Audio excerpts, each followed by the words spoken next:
Good evening. Welcome to another edition of Awaken the World. My name is Garhen, and tonight we're going to be talking about purpose.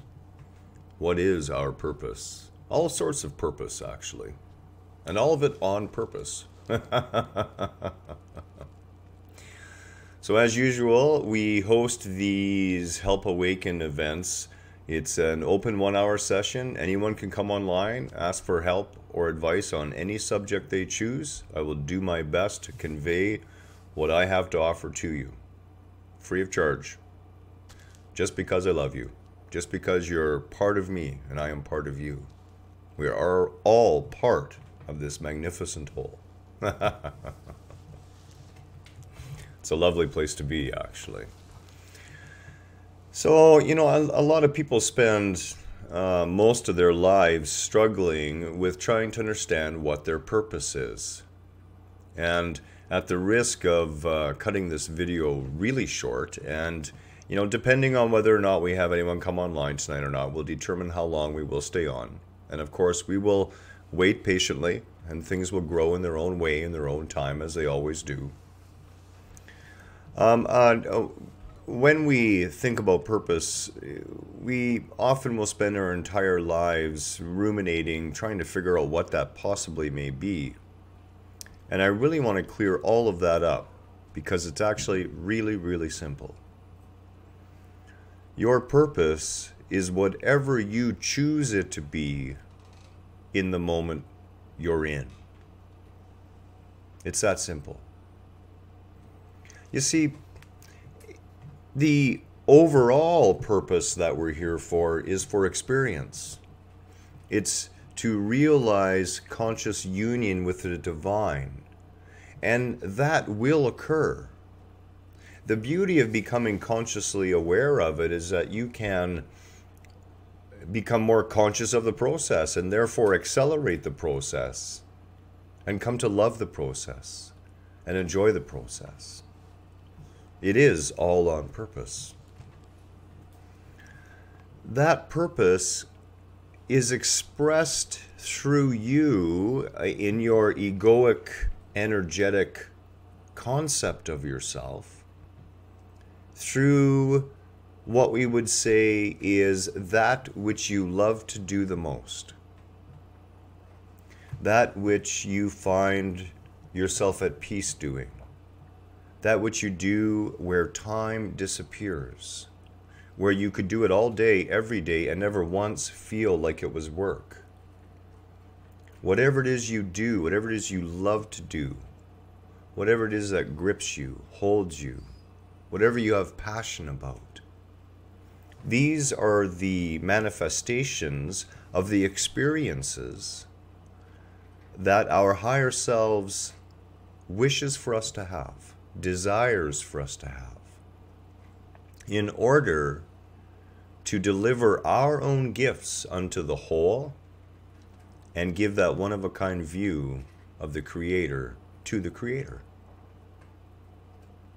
And it really is that simple. I mean, there's a lot of people who would ask you to participate in very expensive courses to figure out your purpose.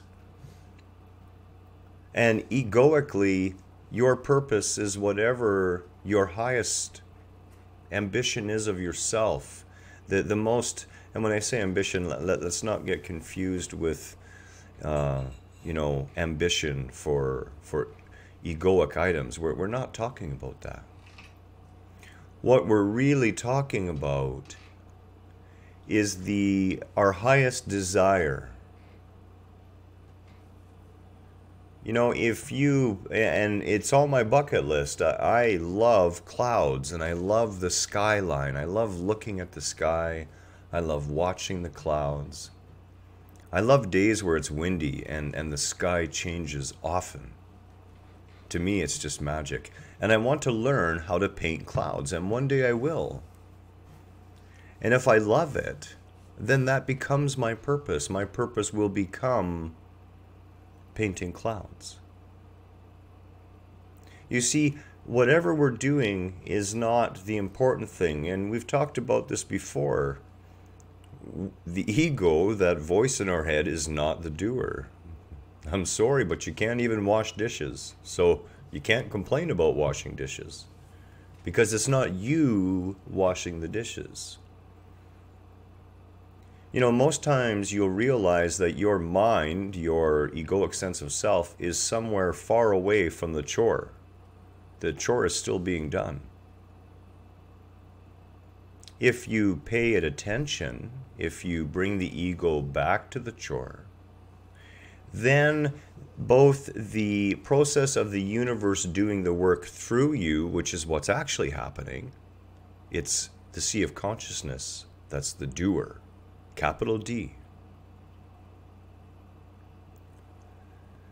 When you are consciously in line with that sea of consciousness, that doer, then the doing becomes even more rarefied, because the temple, that which the doer is manifesting the doing through, isn't behaving in sort of a herky-jerky fashion. You could almost think of it like the Wizard of Oz, where the Tin Man is, beset upon by rain, and it rusts him. And when Dorothy first oils him with the oil can, he's still kind of moving herky-jerky. Well, that's what happens when we, as egoic entities, are forming the blocks within ourselves that is not allowing the divine doer, the sea of consciousness, to do the doing in a graceful fashion, in a efficient fashion, in a wondrous fashion. And I joke with my wife all the time, and she knows that I love her to death, and it has nothing to do with her per se, but it's just funny to me that, she reminds me of a pregnant water buffalo when it comes to her graciousness. She's not very graceful. And she laughs and tells me that before she met me, she thought she was graceful. And I give her the same answer all the time.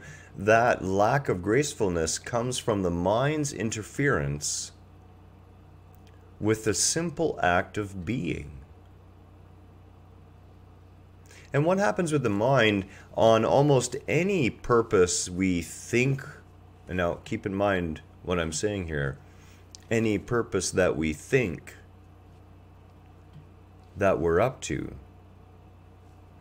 when our mind is not present, when our mind is not focused on what we're doing, one of two things can happen. Either we're going to mess up whatever it is we're doing, and it is us that queer it. The universe knows exactly what it's doing. You never have to worry about that.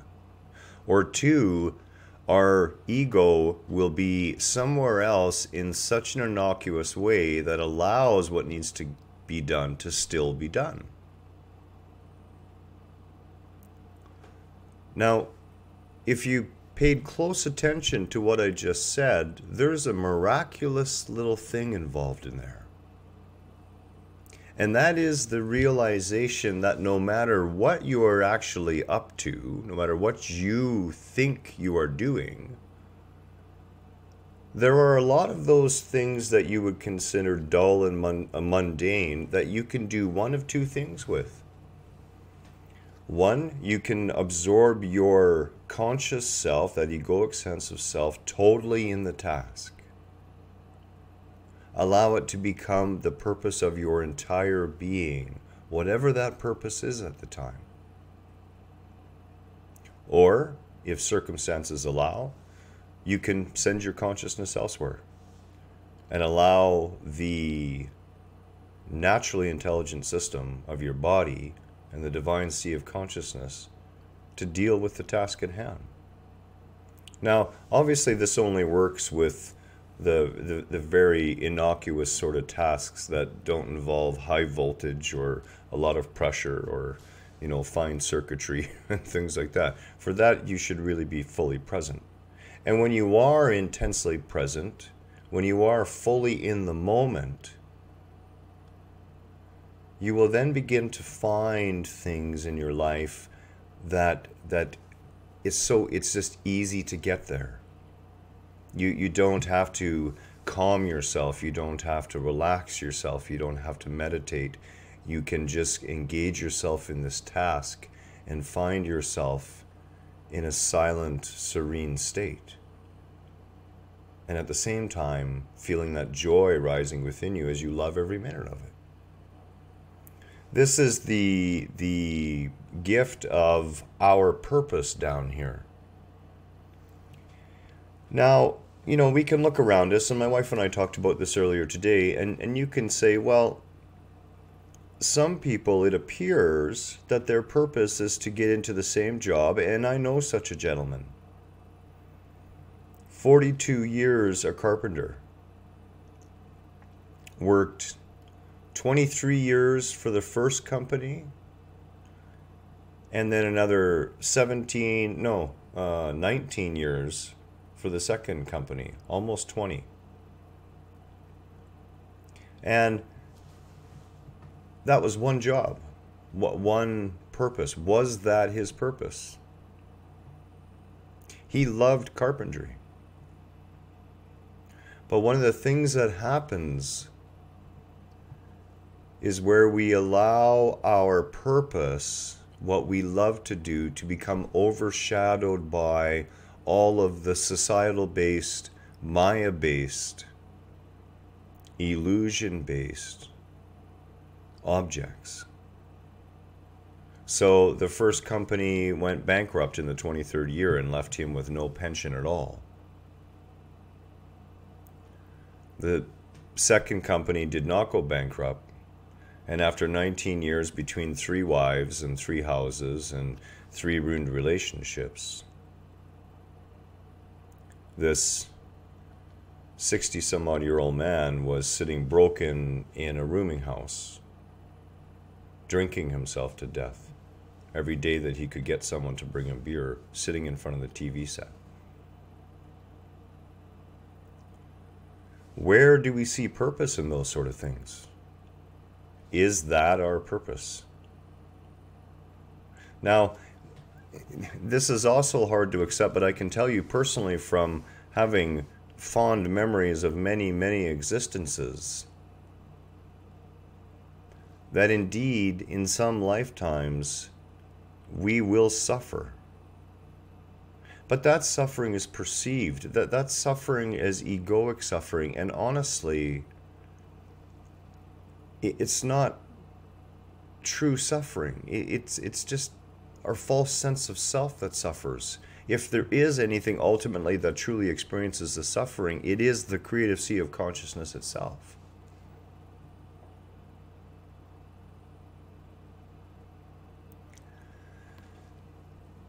The ego, especially when we embark on the spiritual path, and I used to be guilty of this, where I would get angry at people for disturbing the silence where I was going to do my meditation. Like really angry. Now I'll just ask them for some respect and, please be on your way or whatever. But I used to try to make my meditative space silent, soundproof. That was never the idea. The idea was to learn to maintain that meditative state, even out in 20,000 people in a market in New Delhi. I can't honestly say that when I'm amongst that many people at the market in New Delhi, and I have been there, that I feel comfortable and totally at peace, because I don't. Little too many people, little too much noise. I have sensitive ears too. So our purpose is both here in this elusive realm, in this illusion, within Maya, within the relative existence. Our purpose will be whatever it is that we deem it to be. And when we are unconscious egoic beings, that purpose is usually tied up in what our family tells us, or perhaps, your father was a doctor, so you need to be a doctor. That is your purpose. Or your brother's an accountant and he's making good money, so you should be an accountant. That's your purpose. We are here to express ourselves. That is the purpose. We are here to evolve. That is the purpose. And we have the opportunity always, because it does grow towards the one, okay? And this is one of those very simple lessons in life. If you ever need to analyze that which it is you're doing or about to do to determine the validity of it, ask yourself whether it supports evolution or devolution, whether it devolves, whether it causes contraction, or whether it causes expansion, or offers expansion. This is very important. So at a group level, we can work together not only as family units, but as community units, next door neighbors, the people who live across the street. And we can form group purposes. The purpose of bettering the neighborhood. The purpose of opening more dialogue and communication between neighbors. I mean, there's many purposes we can engage in. And every time we take a small group of people and we unite them in purpose, it fits in with a little sentence in the Bible, actually.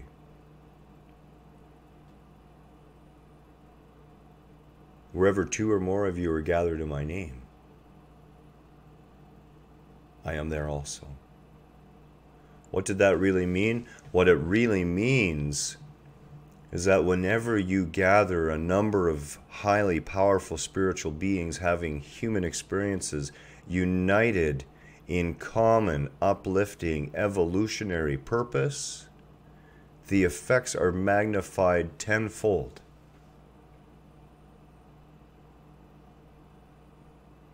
It's like there's a star power bonus.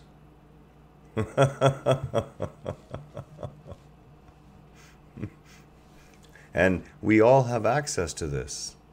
We all have access to this ability, not to bring ourselves wealth, not to engage in greed or harm, because those things are always self-destructive against us. And we need to understand that as one being, ultimately, as one species, as one planet, anything we do to cause harm bites us right back. We cause ourselves harm when we behave in this manner.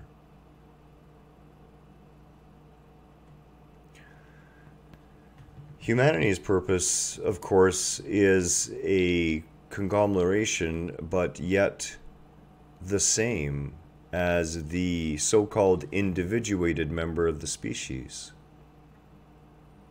And that is to participate in the experience, to grow within the experience, each level of consciousness manifesting itself, growing, evolving, taking on new shape, new form, new dimensions. This is the reality of our existence. It is not tied up in the pettiness and drama that the ego would put on this physical world. And we're going to have a serious talk next week about money. And ask some really hard questions as about why we are still in this day and age deciding to live in a society based on money, where money is the God. And it certainly is in our world today. Our purpose here, our purpose is to exist, and we always will, to evolve, and we always will. There is no time we are not moving towards the light. As individuals, as a collective, we are always, always on the path back home. There's no escaping that. It seems relatively quiet tonight. I will not keep everyone for another 44 or 40 minutes of blabber. If there's anyone that does get on late, that needs some help or advice, certainly contact us via the usual channels, and we will certainly get in touch with you and do what we can to help. Much love and namaste for tonight, and we will see you all again Sunday morning at 10 a.m. Pacific Standard Time. Much love.